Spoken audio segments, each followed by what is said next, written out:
Good morning and welcome to Peace Out, where we are all learning together and practicing every single day, piecing out, because we know that God is in control. We know that He's got us covered. We know that He already planned this day for us, that He knows exactly what's going on in our lives. He's got it under control. We just got to go back to that point where we trust Him with our it.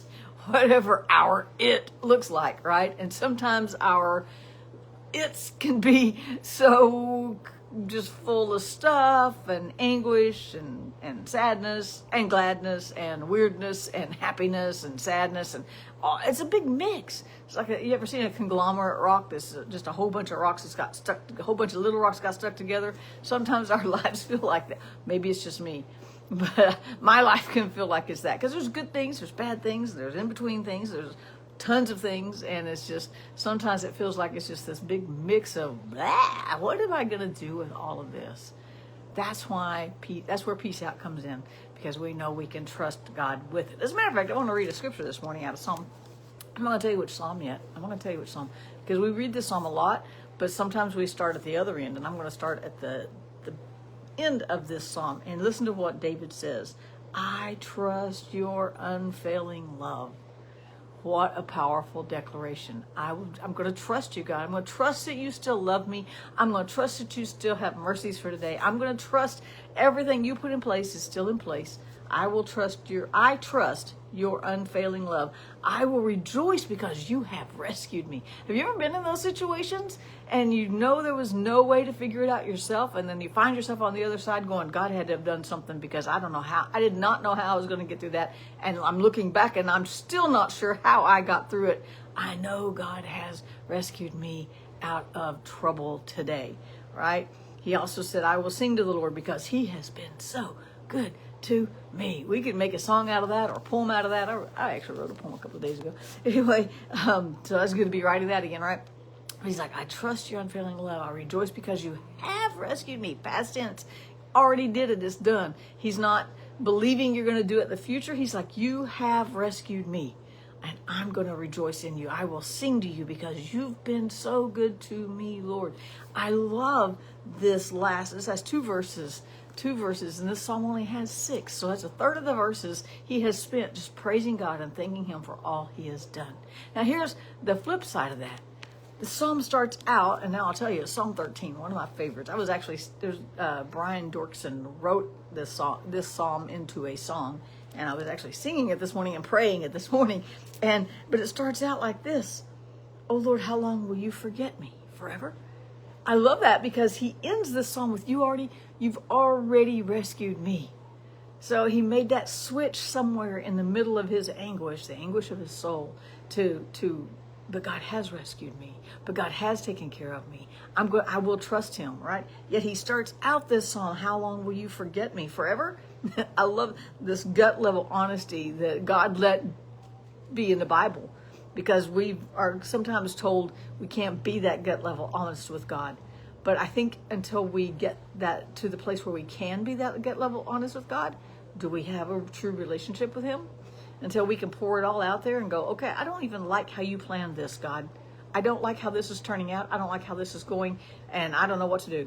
So I'm just really put off right now, right? How long will you look the other way? Will you forget me? How long will you look the other way? How long do I have to struggle with anguish in my soul, with sorrow in my heart every day? I'm struggling with this sorrow. I'm struggling with trying to figure out how to peace out. I'm struggling with figuring out how to trust you, God. I don't get faith.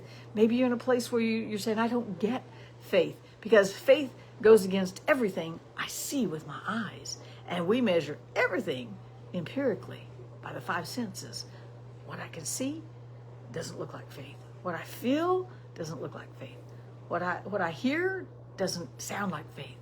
And yet we know faith has to look beyond that. And that's the struggle sometimes in our soul, because what we see doesn't match with what we know about God. And I think that's what David is going through here. And God let this be put in the Bible. Maybe He just let this Psalm 13, be in here for me, because this is what helped me work through some very difficult times in my life, when I realized I could be so honest with God. I could say to God, I'm disappointed in you. You disappointed me. You didn't act like I thought you should. Now, that doesn't mean God was wrong. It just means I was telling God how I felt. And this is what David's doing. He's like, how long do I have to struggle with this? How long will my enemy have the upper hand? How long am I going to feel like I'm losing at life? How long is the struggle going to go on? And then he says, turn and answer me. Give me light. Give me direction. Give me wisdom. Give me understanding, or I'm going to just die. And he says, don't let my enemies gloat, saying, we defeated him. Don't let them rejoice at my downfall. He was in deep, dark despair. As a matter of fact, Oswald Chambers calls that the dark night of the soul. Your soul can't see anything. Nothing makes sense. Everything feels wrong. Everything hurts. Everything is pressure. He was in great distress. And all of that is right before he says, but I trust your unfailing love. But I trust. So let's forget all the things that I'm feeling. I'm going to trust you've got my best interest at heart, even when it doesn't look right, even when it doesn't feel good, even when I'm not understanding what life is throwing at me, or I don't understand how to handle it. I trust your mercies and your unfailing love. I rejoice because you rescued me. Now, are we looking at other times God has rescued him? Or are we looking at a faith statement? I'm going to trust you because I know you will rescue my soul out of this. He doesn't always change our circumstances, but he always rescues the soul. Always. Now we know he does change circumstances. He walked out to the disciples in the middle of a storm and said, peace be still. All right? Peter walked on the water. They got back in the boat. He calmed the storm. He can calm physical storms. We know he was in the fire with the 3 Hebrew children. And then the king pulled them out of that fire, changed those circumstances. Daniel did go to the lion's den. Those circumstances were changed. Joseph was in the prison cell and God brought him out. There was a whole bunch of bad in between there, between the dream and the fulfillment. There was a whole bunch of stuff in there, and his circumstances didn't change overnight.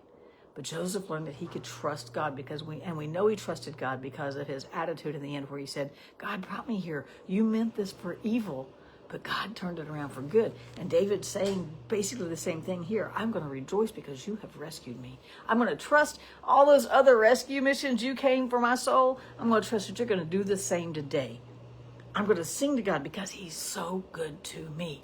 I don't care if I feel it right now. I don't care if I see it or not right now. I know God has rescued me, and I know he is good to me. He's been so good to me, even in crazy, crazy, crazy circumstances and situations. He's got us covered, and that's why we can trust him, and that's why we can peace out.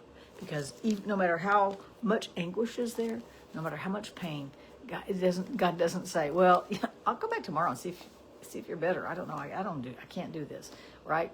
He doesn't wash his hands of it and say, no, that's too much for me, too little for me, too in between for me. I don't care. He is walking with us through whatever we are facing today. And that's why we can trust him. We can say like David, I trust your unfailing love. I will rejoice because you have rescued me. And if you're not feeling it, make that your faith statement today. I know you've rescued my soul. I know you're here with me. I know you've given me peace. I will trust your unfailing love. I will trust the mercies that were made brand new for me this morning, no matter what. And then we can just peace out.